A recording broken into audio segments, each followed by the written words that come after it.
The New York Mets will soon face a very tough decision with top prospect Carson Benge. Do they chase the PPI or do they manipulate his service time for an extra year of team control?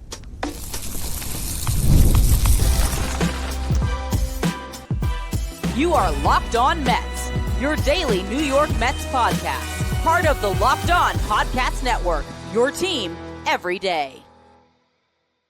Hello to all you amazing Mets fans. You're listening to Locked On Mets, part of the Locked On Podcast Network, your team every day. Thank you for making Locked On Mets your first listen every day, and thank you for making Locked On the #1 sports podcast network. On the show today, we're going to talk about Carson Benge.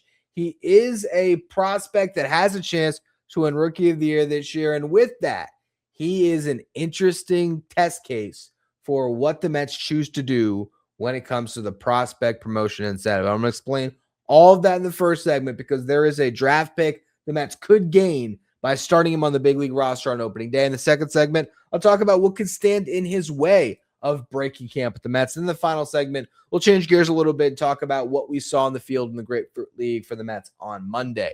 Before we get to any of that, though, I'm your host, Ryan Finkelstein. I've been covering the New York Mets on this show since the 2019 season. This is the #1 daily podcast on the New York Mets. Want to find some of my written work, you can do so over at justbaseball.com, where I work as the editor-in-chief.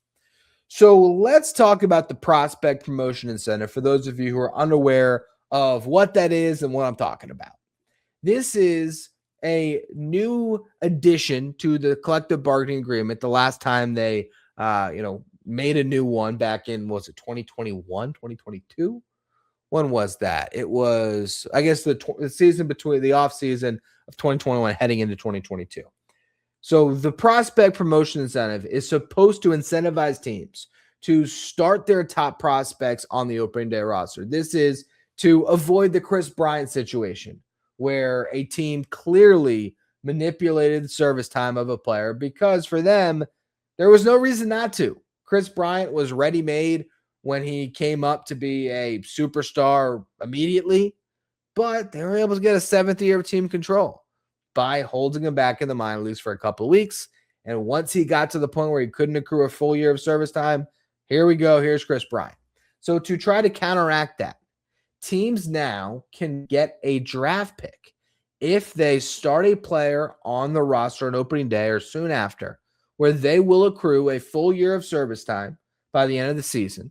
So they will no longer be not only a rookie the next season, but more so they will only have 6 years of team control instead of 7, in which case they are now a PPI eligible player. And if they win Rookie of the Year, the team gets a draft pick after the first round. The other part of this is if a player ends up finishing in the top 3 of MVP or Cy Young voting across their first 3 seasons, so before they hit arbitration, again, the team will be awarded a draft pick. So even if Nolan McLean does not win Rookie of the Year this year, if he finishes top 3 in Cy Young voting in 2027, the Mets will be awarded a draft pick. And if you think they don't care about this, and that's not something that's, guiding their decision-making whatsoever, look at Nolan McLean's service time right now. He got 44 days of service last year. How many days does it take for you to lose your rookie status and in turn no longer be eligible for the PPI? 45 days. So the Mets absolutely manipulated Nolan McLean's service time last year to keep him PPI eligible. They can tell you that there was other things that he wanted to work on or they wanted him to work on to get him ready for the big leagues. And I do think that every one of those starts in AAA helped prepare him for the incredible run we saw down the stretch. But for a team that missed the playoffs by 1 game, you have to wonder what one more Nolan McLean start could have done for them. So now you look at this year, they set themselves up with McLean as the runaway favorite right now, very early on because the season hasn't started yet. But the guy that everybody thinks is going to win NL Rookie of the Year, if he does that, the Mets get a draft pick.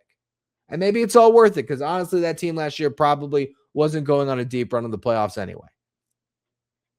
So that's the prospect promotion incentive. For the Mets and Carson Benge here, there is a chance this kid can win Rookie of the Year. He's not the favorite on this team, certainly not in the league, because that is Nolan McLean. But we saw when it was Spencer Strider and Michael Harris that the voters awarded the position player rather than the pitcher when trying to decide between a Rookie of the Year race with a pair of teammates. That could happen again with Carson Benge. And there is a downside to not having a top prospect on the roster come opening day, because if that prospect wins Rookie of the Year and they don't accrue a full year of service time, they are no longer eligible for the prospect promotion incentive. So you get no draft picks, but even worse, because you could have been, you could have had your service time manipulated. The rule changed where now you win Rookie of the Year, and let's say you do it in 115 days of service. Guess what? 115 days turns into a full year, and you are awarded that service time. So it's not an additional year on top of the 115 days. It just rounds up to one full year of service. That's what happened with Paul Skenes back in 2024. The Pirates tried to manipulate his service time, or maybe he really did need those few starts in AAA, whatever it was. They did not have him up on the roster come opening day. And in turn, when he won Rookie of the Year, he was awarded the service time. He was awarded the full year. The Pirates were left with nothing. So that's the disaster scenario you want to avoid with Carson Benge. That's the reason why the Mets will look for any excuse to put him on the opening day roster, because if he's not there and he has a breakout season as a rookie and ends up being exactly what the Mets hope he can be, then you could be missing out on that draft pick, and you're not gaining that team control by keeping him in the minor leagues. So that's the thing that the Mets really have to avoid. One way to go around all of this, which we talked about on this show a few weeks back, is just extending Carson Benge. Now, you can't extend him right now, because if you do so, that's another way that a player becomes ineligible for the prospect promotion incentive. Because at that point, there's no incentive left for a team to start the player on the opening day roster other than the fact that they're already under contract. But there's, I guess even a better way to describe it. Once a player signs a pre-arb extension, there's no incentive for the team to put him in the minor leagues to get more team control. You already have it on that new deal. So the Mets in this situation with Carson Benge, again, worst case scenario is you don't have him on the big league roster and he wins the award. You really want to make sure that just in case he wins it, he's eligible, first and foremost. And again, if you want to remove that barrier of, all right, well, we want 7 years of Carson Benge, just sign him to a deal that's longer than that, and then you don't have to worry about it, and you keep him eligible for the prospect promotion incentive. So that's where all of that stuff comes into play. And I think the one other thing to mention here, not that it would necessarily factor in for Benge, but it certainly could with Nolan McLean. Not only do the Mets get a draft pick if he ends up winning Rookie of the Year, but let's just say he does win Rookie of the Year, but in 2027, he is top 3 in Cy Young voting, you still get that draft pick. So that's where it really is important for teams when they have top prospects that have the ability to factor into award races, that you're more aggressive on promoting them. And the interesting thing too is you don't have to have a player on your roster all year. You can always manipulate the service time if you needed to, if the player wasn't performing in the middle of the season. If at any point Carson Benge wasn't hitting and you sent him to the minor leagues for over 2 weeks, all right, well, now he's not going to reach enough service time to get the full year anyway. So you still could, on the back end, manipulate his service time if he wasn't performing and still get that 7th year of team control. So the more that you talk about all the layers of the prospect promotion incentive, there's a reason this rule is put in place in the collective bargaining agreement, because it gives teams that incentive to say, you know what, let's throw caution to the wind a little bit and let's have this kid break camp, because what if he went Rookie of the Year, getting awarded that draft pick after the first round, that high value comp pick, for a team that's losing draft picks constantly as a repeat luxury tax offender, it is invaluable because not only do you get an extra pick, you also get the slot value that is tied to that pick. Every pick in the draft has a slot value.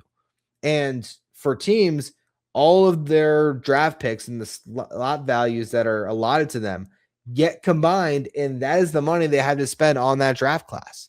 So if you're able to get a pick that's, 40th in the draft or whatever it is, that pick is going to carry a fairly high slot value, and that just gives you a larger pool, which allows you to be more creative with your draft and find talent in later rounds. So again, all of these different things point to why the Mets have been so out front, I would say, on Carson Benge and saying, oh, he's got every opportunity to break camp. He's going to get a chance to play.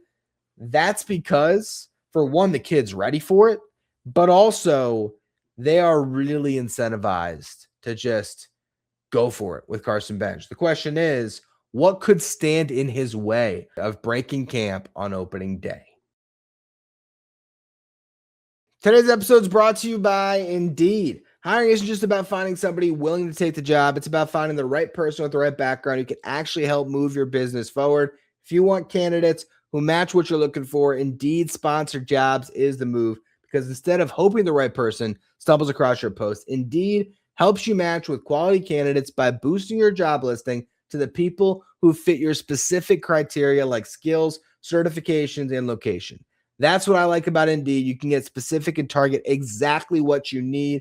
It'll help you save time because you're spending less energy sorting through the mismatches. And with sponsored jobs, your post gets seen by candidates who are actually a fit. So if you're hiring, spend less time searching and more time interviewing candidates who check all the boxes with Indeed sponsored jobs. Listeners of the show are going to get $75 in sponsored job credit to help get your job the premium status it deserves at Indeed.com/podcast.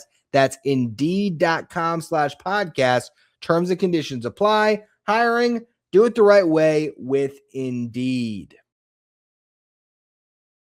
If you're watching on YouTube today, do me a favor and hit that subscribe button. Help us get closer to our next goal of 16,000 subscribers by opening day. So as we've already discussed, the New York Mets stand nothing to gain really from putting Carson Benge in the minor leagues to start the season, because again, the only thing to gain would be that extra year of team control, and there's always a route to get that extra year of team control back, whether it be just signing him to a contract extension, which I think is the most likely route, or if he's not performing, you could always demote him in May or in June, have him in the minor leagues for a couple of weeks working on his swing, and once he gets right, call him right back up, and you still get that extra year of team control. So with that said, I think this strictly comes down to, is Carson Benge big league ready on opening day, or is he close enough to big league ready, or even further, the best of some not so great options? This competition right now is Carson Benge, Mike Tauchman, and MJ Melendez. Now, Brett Baty at some point, hopefully later in camp, can get out to the outfield and prove he can play right. And if he does, well, that is a very, very good option offensively for the Mets to stick in right field. And we'll see what he looks like defensively. The thing about Carson Benge, he is far and away the best defensive option the Mets have. Far and away. Mike Tauchman had a good season defensively last year. 0 outs above average, 3 defensive runs saved. He's not going to hurt you out there. But he's also not going to be this elite defender that is raising the bar for your team defense, which was what the Mets set out to do this offseason. Part of trading Brandon Nimmo was to move Juan Soto into left and put a premium defender in right, ideally Carson Benge.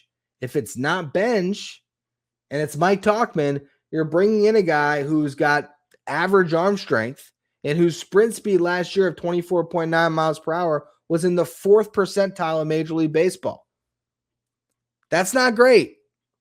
MJ Melendez, a little bit faster in his career, minus 23 defensive runs saved, minus 17 outs above average. Granted, he's made a couple good catches early in spring. And last year, in a very limited sample size, he did great as an above average defender. So maybe Melendez can do a little bit more in right than the stats would suggest. But even with that, it would be a huge leap for Melendez to become just average defensively. And I don't think Mike Tauchman has taken a step forward from average to above average or more than that at 35 years old. So because Carson Benge is the best defensive option, you're going to need a Mike Tauchman or an MJ Melendez to be so scorching throughout the Grapefruit League that the Mets decide, you know what? That guy's a better bet to be a solid offensive contributor. Or, of course, if Benge just can't get out of his own way, has an awful spring, then, yeah, you're going to send him to Syracuse. You're not going to just give him the job who doesn't earn it whatsoever. And it's not all about stats. It's about, is the player having competitive at-bats, especially in a situation like this. If Carson Benge is competing in his at-bats at the end of spring, it's going to be very hard for the New York Mets not to say, you know what? He might not be tearing the cover off the ball, but we think that's going to come. This kid is so talented. He could win Rookie of the Year, but even regardless of that, he's far and away the best defensive right fielder on this team. And if we're sticking him in the 9 hole in the lineup, and he just has to try to grind at bats, get on base in front of the top of the lineup, and then provide some speed on the base pass, you're not asking for too much offensively for a guy that is right now on the fringes of being a top 10 prospect in all of baseball. Carson Benge has great plate discipline. He really puts himself in good situations in the box. So with that said, I just find it hard to believe that you are going to have one of these other guys that puts together such an overwhelming spring that it pushes Carson Benge to Syracuse, because he can just help you win so much in the short term.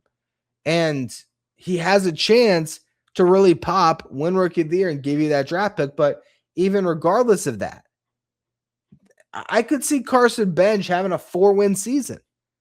And you're not getting that from MJ Melendez or Mike Tauchman. Last year, across 3 levels in the minor leagues, Benge hit .281.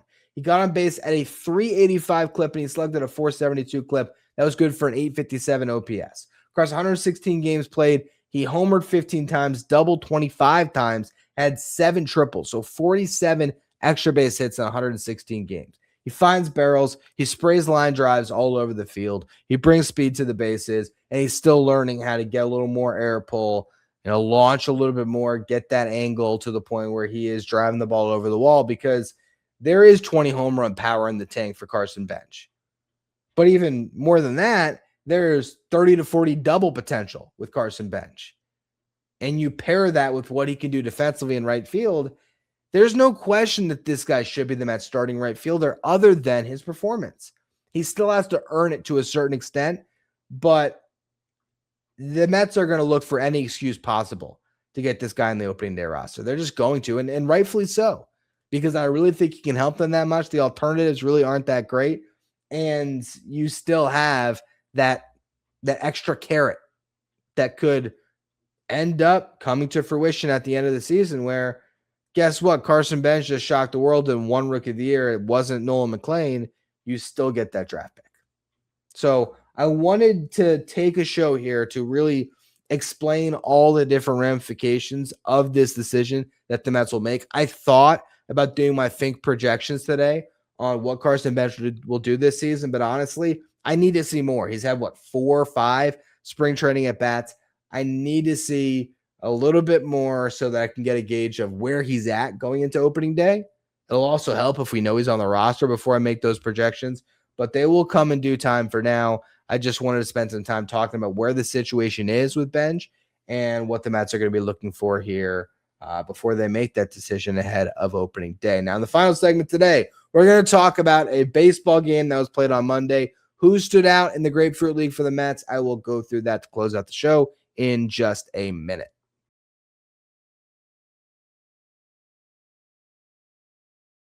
Thank you for making Locked On Mets your first listen every day, and thank you for making Locked On the #1 sports podcast network. You already live your team every day. Now it's time to take it up a level. Go add 3. Join the Everyday Club. You're going to get Locked On Mets without the interruptions. You'll get access to our Discord. We can chat to the Mets fans. You also get access to a merch shop. If you want to be part of the Everyday Club, you can find a link in the episode description, or you can go to subtext.com/LockedOnMets. Now, the Mets are in a pseudo West Coast trip as they are on the West Coast of Florida playing all the teams out there. There is West Coast teams in the Florida State League, which is right now the Grapefruit League for spring training. And then there's teams on the East Coast. And so the Mets are getting a lot of games out of the way in that Tampa area. They were in Dunedin, square off against the Blue Jays on Monday. And Clay Holmes got the start, and he went pretty long for a pitcher making their first start at the end of February. Part of this is because he is ramping up to pitch in the World Baseball Classic, a World Baseball Classic that Terry Skubal is only going to make one start in pool play, and then that'll be it. So for Holmes here, you might have an opportunity to pitch more than you think in the World Baseball Classic, and he's ready for it. He's up to 57 pitches, which is wild.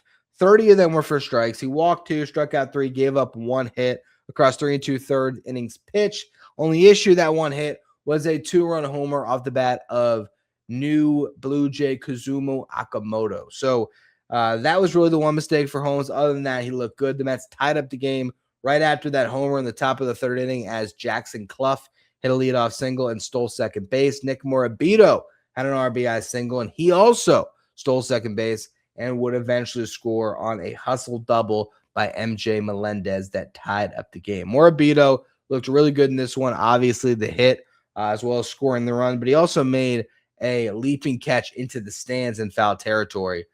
So showed off the athleticism in a lot of different ways. Now, Haas Brewer came on to get the final out of the 4th inning. He was called in to face Kazuma Okamoto. So I guess they didn't want Holmes to go up against Okamoto twice, and they probably didn't want to see him get over 60 pitches.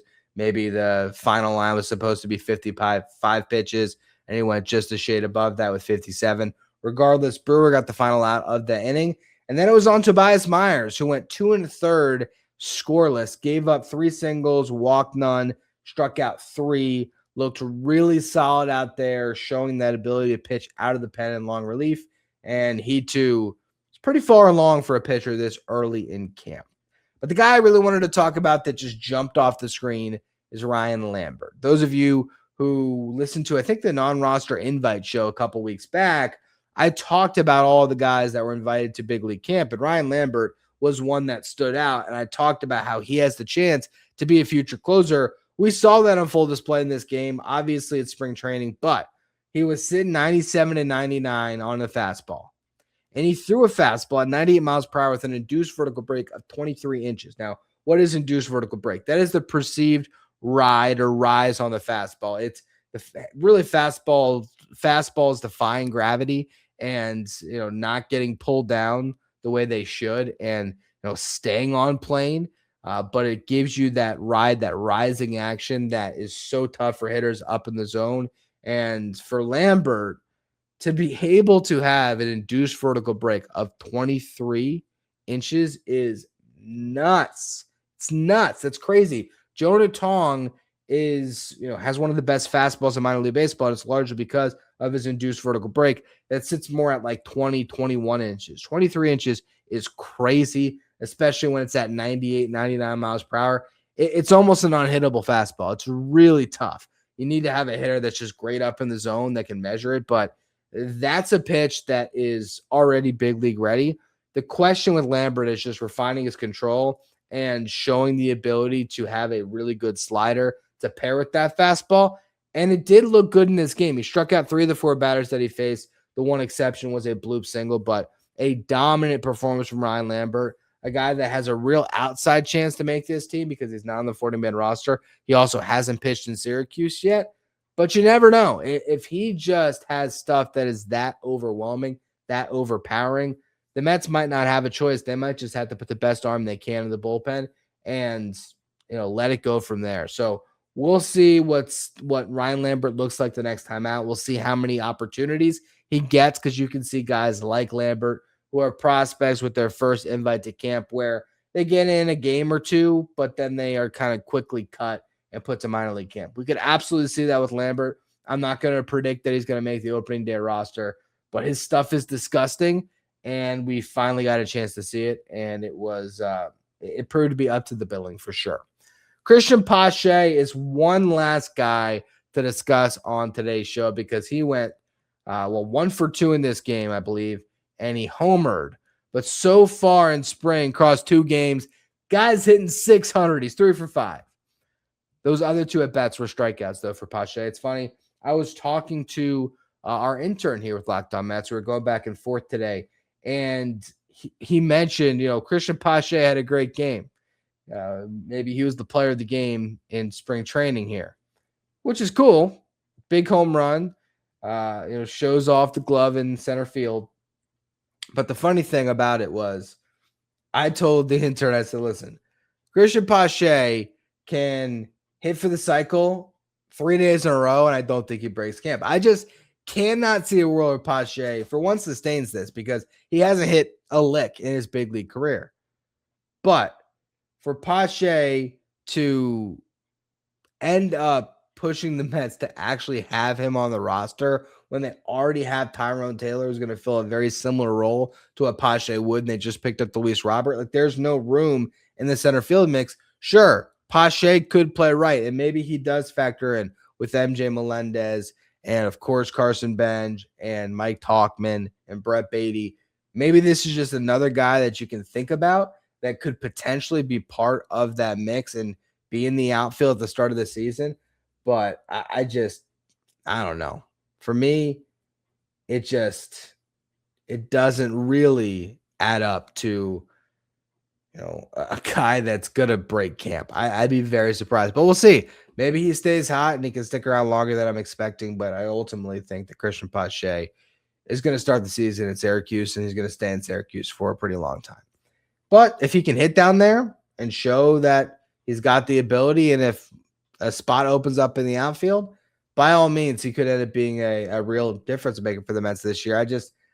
I think they have a pretty crowded depth chart already, and one that just doesn't require Christian Pache to get serious run for the Mets. But he'll get serious run right now early in camp, and we'll see what he does with that. But that's going to be all for this edition of Locked On Mets. Thank you all for tuning in. Make sure you follow, rate, and review wherever your podcast. Subscribe if you're watching on YouTube. Thank you for making Locked On Mets your first listen every day, and thank you for making Locked On the #1 sports podcast network.